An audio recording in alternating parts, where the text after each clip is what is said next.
Hi friends, welcome to my kitchen Arna's recipe. আজকের recipe chicken donut. প্রথমে একটা mixer জারে বোনলেস চিকেন, পেঁয়াজ, রসুন, ধনেপাতা, কাঁচা লঙ্কা,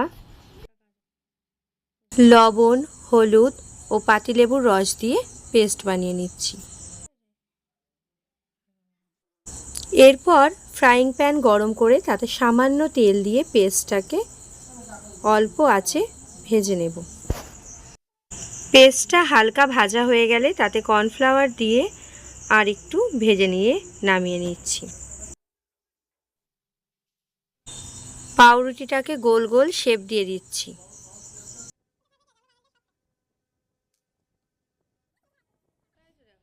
এটা কাটা হয়ে গেছে, এবার পুর ভরে দিচ্ছি।